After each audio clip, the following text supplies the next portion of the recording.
ఓం శాంతి. ప్రజాపిత బ్రహ్మకుమారిస్ స్థానిక శంషాబాద్ శాఖ వారి ఆధ్వర్యంలో విశేషంగా ఈరోజు ఒక నిన్న రైతు దినోత్సవం ఉండే. సో ఆ సందర్భంగా ఈరోజు స్థానిక సేవా కేంద్రం మధురనగర్లో ఉన్నటువంటి సేవా కేంద్రంలో ఒక కార్యక్రమం ఏర్పాటు చేయడం జరిగింది. ఈ కార్యక్రమంలో భాగంగా మౌంట్ ఆబూ నుండి ఈ agriculture and rural development wing of Brahmakumaris Rajyoga education and research ఫౌండేషన్లో చైర్పర్సన్గా తమ సేవలు అందిస్తున్నటువంటి బ్రహ్మకుమారి సరళ గారు విచ్చేశారు. అదేవిధంగా ఈ వర్గంలో ఎగ్జిక్యూటివ్ మెంబర్ రూపంలో సేవలు అందిస్తున్నటువంటి సోదరి భారతి గారు కూడా విచ్చేయటం జరిగింది.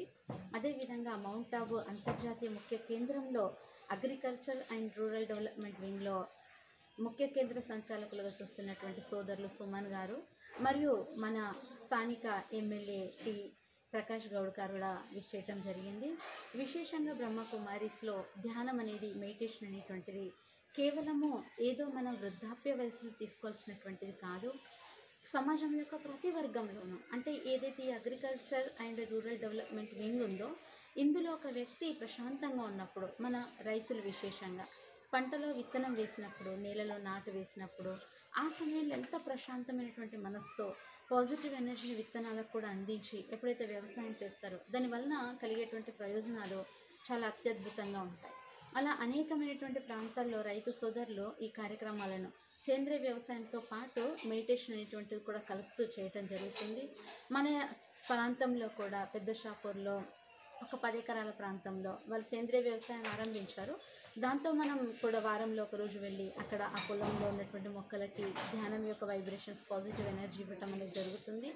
విశేషంగా మనం చెప్తాము మన నాగరికతలో కానీ, మన సంస్కృతిలో కానీ, మన పురాణాల్లో కానీ ఎలాంటి ఆహారమో అలాంటి మనస్సు అని. సో ఆహారం అనేటువంటిది కేవలం వండడంలో ఎంత ప్రాముఖ్యత ఉంటుందో పంట పండించడంలో కూడా అంతే ప్రాముఖ్యత ఉంటుంది. ఈరోజు పంటలు పండిస్తున్నటువంటి రైతులు అంత మానసిక బాధకి లోనైపోయి వ్యసనాలకు ఆధీనం అవ్వటం, అశాంతికి లోనవ్వటము, ఆత్మహత్య ప్రయత్నాలు చేయటం, వీటన్నింటి కారణంగానే సమాజంలో ఆ ధాన్యం తీసుకుంటున్నటువంటి పూర్తి సమాజం కూడా మారిపోయి, ఎప్పుడైతే మనము వ్యవసాయంకి అధిష్ట స్థానం ఇస్తామో, అధిక ప్రాముఖ్యతనిస్తామో, వ్యవసాయం చేసే సమయంలో వ్యక్తి యొక్క అభివృద్ధి ఉన్నప్పుడు దాని యొక్క ప్రభావం మనసుపై ఉంటుంది.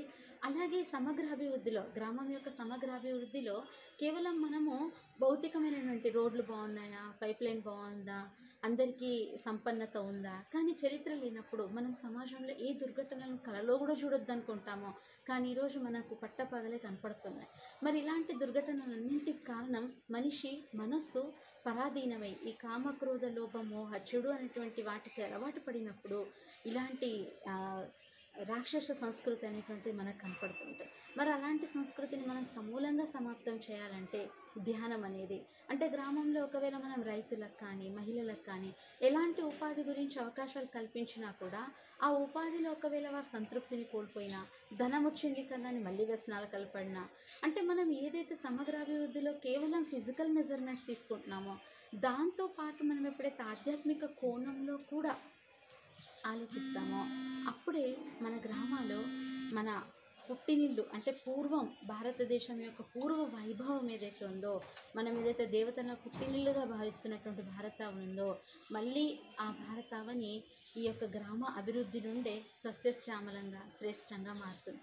మరి అలాంటి మార్పు కొరకే ఈ యొక్క చిన్న కార్యక్రమం ఇక్కడ ఏర్పాటు చేయటం, దానికి స్థానిక ఎమ్మెల్యే అయినటువంటి ప్రకాష్ గౌడ్ అన్నయ్య గారు మరియు స్థానిక కార్యకర్తలు అందరూ కూడా, డాక్టర్ శ్రీనివాస్ అన్నయ్య గారు అందరూ కూడా, ప్రతి ఒక్కరు కూడా తమ తమ వంతు ఆలోచనల్ని ఇక్కడ పంచుకోవటం జరిగింది. తదనంతరం కేవలం ఆలోచనలు పంచుకోవటమే కాదు, వీలైనంత మనం కార్యరూపం తీసుకురావాలి అనేటువంటి సదుద్దేశంతో ఈ కార్యక్రమం ఏర్పాటు చేయటం జరిగింది. అందరి యొక్క ఉపస్థితితో ఈ కార్యక్రమం సంపన్నమైంది. సంపన్నత అంటే కొంచెమైనా మార్పు తీసుకురావాలనేటువంటి ప్రేరణతో అందరికీ కూడా దివ్య గుణాలు అనేటువంటి మొమెంటో ఇవ్వటం జరిగింది. అంటే మనిషి గుణాలతోటే సమాజ మార్పు ఉంటుంది. దానికి మనం ఏదైతే కాస్మిక్ ఎనర్జీ అంటామో, సుప్రీం ఎనర్జీ అంటామో, అందరికి అందించినటువంటి మొమెంటోస్లో అది చిహ్నం అన్నట్టు. మనం ఎప్పుడు కూడా సుప్రీం కాస్మిక్ ఎనర్జీని తీసుకుంటూ దివ్య గుణాలను ఆచరిస్తూ మంచి గుణవంతమైనటువంటి సమాజ నిర్మాణం కావాలని శుభాశీస్సులతో ఓం శాంతి.